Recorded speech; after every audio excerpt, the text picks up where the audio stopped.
Yves Cochet, bonsoir. Bonsoir. Bienvenue au talk Le Figaro Orange. Vous êtes député Europe Écologie Les Verts et bientôt vous serez député européen puisque le 6 décembre, le Parlement va élire ses 2 représentants français au Parlement européen.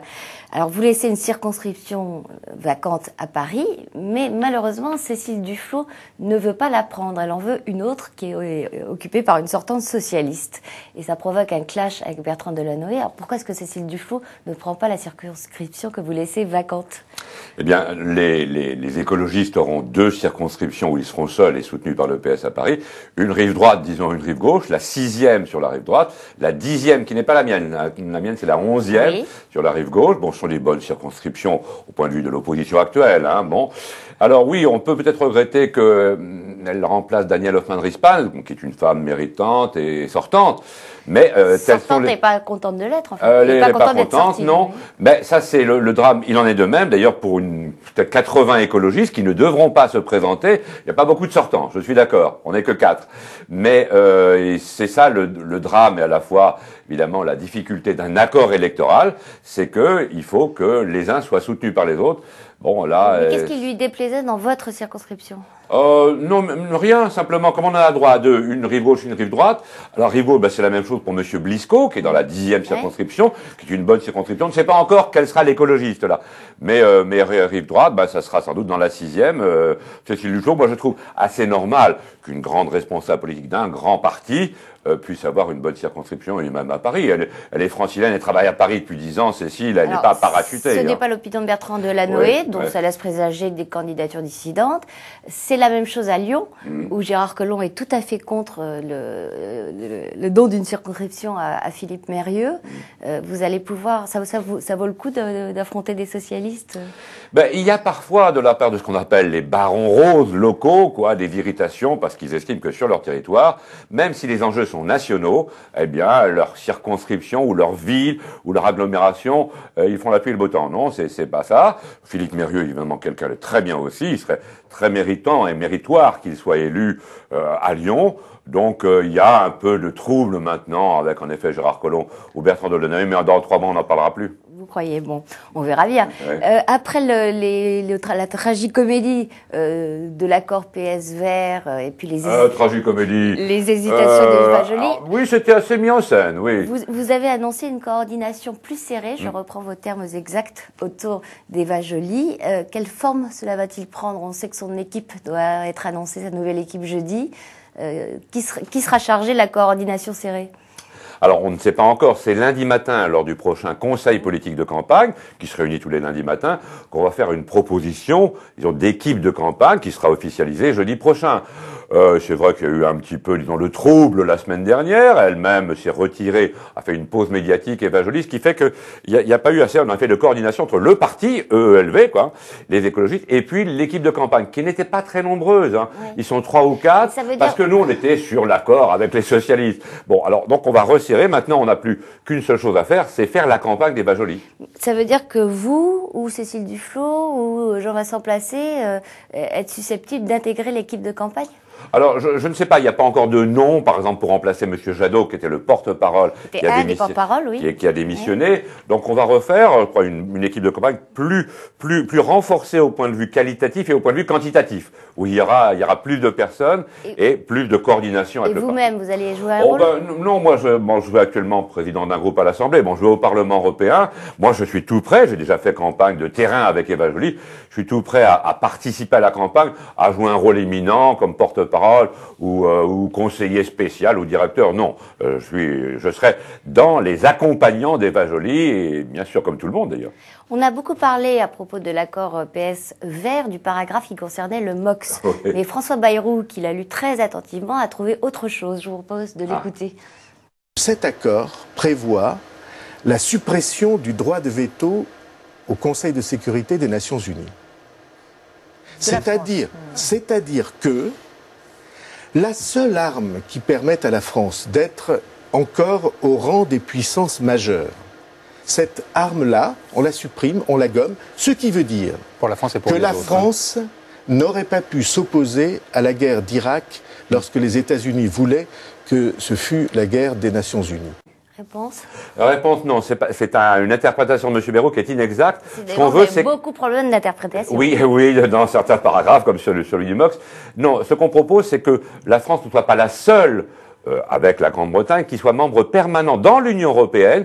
Par exemple, il pourrait y avoir une alternance France-Allemagne, ou bien alors que l'Allemagne elle-même ait un siège permanent. Donc il ne s'agit pas de dire la France disparaît de la scène internationale. Il s'agit de dire c'est l'Europe maintenant en tant que telle. Dans l'accord sur le siège, il y a 2 pays européens qui ont un siège au Conseil de sécurité, c'est la France et la Grande-Bretagne. Oui. Et vous proposez de remplacer le siège de la France par un siège de l'Union européenne, puisque la Grande-Bretagne, de toute façon, ne veut pas laisser son siège. Oui, c'est ça. L'interprétation est bonne. C'est exactement ça. D'où la question de François Bayrou. Qu'est-ce qu'on fait? Quid de la puissance de la France dès lors qu'elle n'a plus voix au chapitre en tant que telle, par exemple pour le déclenchement de l'offensive en Irak? Nous sommes européens. Il y a eu certains pays européens, notamment la Grande-Bretagne, en effet, qui accompagnait la guerre du Golfe en 2003. Nous étions, enfin, c'est pas la guerre du Golfe, la guerre d'Irak. Mais nous étions contents en tant que Français. Ça n'obère pas du tout le fait que, évidemment, le président de la République étant chef de l'armée française, eh bien, on s'engage ou on s'engage pas. Non, c'est plutôt dans la représentation en général de l'Europe. Il me semble qu'elle est sous-représentée, ou plutôt de manière biaise au Conseil de sécurité en tant que membre permanent, notamment parce que l'Allemagne n'y est pas.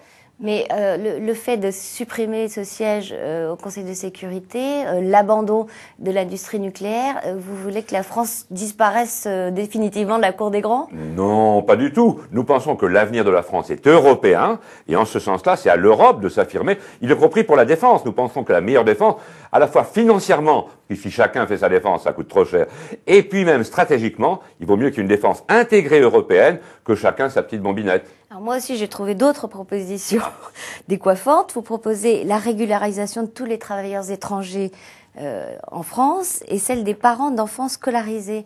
Est-ce que ça veut dire que la France doit renoncer à limiter l'immigration?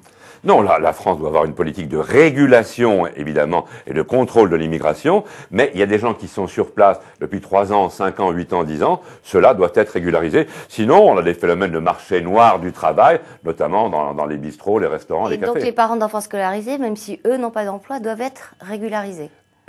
Les parents d'enfants... scolarisés? Mais ils ont des enfants, donc. Oui, ils ont des enfants, mais ça ne donne pas un emploi. Ah ben non, mais c'est pas une question qui est liée à l'emploi, c'est une question liée au séjour depuis un certain temps en France. Nous pensons que 5 ans est un bon étalon pour regarder que les gens sont déjà intégrés. Vous voulez aussi interdire par une loi qui serait votée au Parlement l'expulsion des locataires de bonne foi. Sur quels critères déterminez-vous la bonne foi? Eh bien, sur le fait qu'il puisse y avoir une sorte de jury associatif, c'est-à-dire composé à la fois d'élus et en même temps de présidents, par exemple, d'associations de locataires de HLM, qui puissent entendre les personnes, et c'est pas un jury, c'est une commission qui pourrait, disons, dire oui, ça c'est de bonne foi, parce que ce sont des gens qui sont sur le terrain. Et qu'est-ce que vous proposez aux propriétaires de bonne foi qui touchent pas les loyers là, il y a un système, on peut dire, qui est organisé dans certaines villes, notamment à Paris. Oui, mais qui fonctionne très mal. Qui consiste à dire, vous êtes garanti que votre loyer sera payé, même s'il y a des mauvais payeurs. Il y a un système de mutualisation et d'assurance pour les propriétaires. Oui, que vous comptez améliorer, parce que pour l'instant, il n'est pas du tout performant. Il n'est pas performant encore, mais on compte l'améliorer et le proposer même à l'échelon national, au moins pour les grandes villes. Plus globalement, vos propositions constituent une étape supplémentaire par rapport aux dépenses envisagées par le projet du PS tel qu'on le connaît actuellement. Comment comptez-vous financer ce programme? Alors, on a des dépenses supplémentaires en effet, on a beaucoup de recettes supplémentaires aussi, notamment, il y a la contribution climat-énergie qui a été un peu ratée, 2 ans par le gouvernement Sarkozy, Fillon, Lagarde, et puis, alors ça c'est du côté, disons, des taxes concernant l'énergie, et bien plus généralement notre fiscalité, et donc nos recettes proviennent, disons, d'un ripage entre la taxation du travail, plutôt vers la taxation de l'utilisation des ressources ou bien la taxation de la pollution. Nous avons estimé à plusieurs dizaines de milliards la possibilité d'avoir des recettes supplémentaires pour les dépenses, par exemple, de transition énergétique. La taxation de la pollution, y compris si la France est la seule à l'appliquer, puisqu'on sait qu'il y a de fortes résistances en Europe. Oui, en ce qui concerne la contribution climat-énergie, oui. Je pense pas qu'il y ait beaucoup de perte de compétitivité, par exemple, par rapport à nos amis allemands. Je ne le crois pas, parce qu'ils ont déjà des taxes dans d'autres domaines. Oui, en fait, ils sont plutôt inférieurs aux nôtres. Dernière question brève, vous voulez aussi revenir sur la carte militaire, revenir dans quel sens? Vous êtes plutôt contre la militarisation de la France. Oui, non, ce qu'on dit, c'est ça notre horizon de pensée, c'est que la défense en France doit être pensée à l'échelon européen et que par conséquent, pour limiter, alors là, les dépenses, notamment les dépenses militaires, qui sont quand même le 3e budget de l'État après l'éducation nationale et le service de la dette, eh bien que précisément, il y a une intégration européenne dans la défense et par conséquent, il y a évidemment une réduction, notamment matérielle, pas simplement des personnes, parce qu'il en faut quand même un... Ça veut dire réduire encore les casernes par rapport au plan de réduction qui a été déjà assez important. Non, c'est plutôt dans les programmes d'équipement qu'il s'agirait de mutualiser à l'échelon européen. Pour ce qui concerne les personnels, bon, il n'y a plus la conscription, eh bien, il faudrait voir, évidemment, au fur et à mesure des départs à la retraite. On pourrait faire de la RGPP aussi. Mais vous voulez l'abandonner, la RGPP? Peut-être pas pour les militaires. Ah bon, très bien, ils seront contents de l'apprendre. Yves Cochet, je vous remercie. Merci. Bonsoir et à lundi pour un nouveau talk Orange Le Figaro.